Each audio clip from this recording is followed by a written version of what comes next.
Obama 1. decembra u govoru na Vojnoj akademiji u West Pointu objavljuje novu strategiju za Afganistan.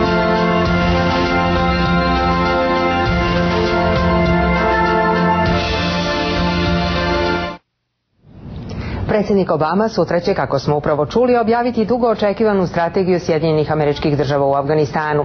Prema najavama američkih medija, predsjednik Obama posle skoro 3 meseca razmatranja opcije u Afganistanu namerava da u tu zemlju uputi 30 do 35 hiljada dodatnih američkih vojnika.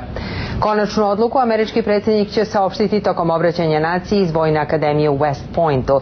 Za nove mere biće ključna podrška Kongresa jer zakonodavci moraju da odobre finansijska sredstva za rat. Predsjednik Obama ističe da nakon 8 godina rata želi da završi posao u Afganistanu. U jutrašnjem obraćanju naciji iznijeće novu strategiju za tu zemlju koja predviđa značajno povećanje američkih snaga. Analitičari ističu da je riječ o najvažnijem govoru njegovog mandata. Ukoliko njegova strategija bude neuspešna, krivit će ga za poraz. Ukoliko uspe, pripisat će mu se zasluge za pobedu.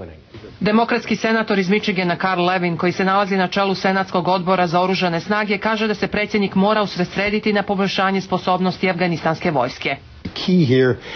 Ključno je povećanje afganistanskih snaga, ne američkih. Cijeli svijet pažljivo posmatra naše poteze. Iranci prete da se povuku iz pregovora o nuklearnom programu i pojedini režimi će pratiti kako ćemo rešiti situaciju u Afganistanu. S novim povećanjem trupa, Taliban nikad neće preuzeti tu zemlju.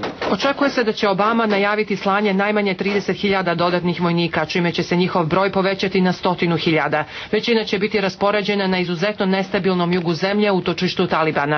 Prvo pojačanje vjerovatno će stići prije kraja godine.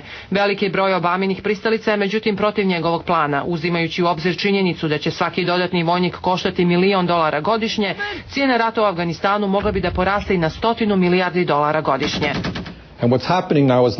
Ono što se trenutno događa nije samo nacionalni dug od 12.000 milijardi dolara, već se nalazimo u sred najgore ekonomske recesije od perioda Velike depresije. Srednja klasa propada i sve više se povećava jaz između bogatih i siromašnih. Tako da imam stvaran problem sa pojačavanjem ratnih dejstava, dok ostatak sveta ne radi ništa i govori da je dobro to što američki obveznici i vojska obavljaju posao kojim bi trebalo da se pozabave i drugi. Cilj nove strategije ostaće isti, da se porazi Al-Qaida i njen lider Osama Bin Laden. Senat je inače u jučerašnjem izvještaju okrivio Bushovu administraciju što nije uspjela da ga uhvati. To je, kako se navodi, toliko doprinijelo povećanju nasilja da su Sjedinjene Države primorane da pošalju veći broj vojnika u rat koji vode mnogo duže od Drugog svjetskog rata.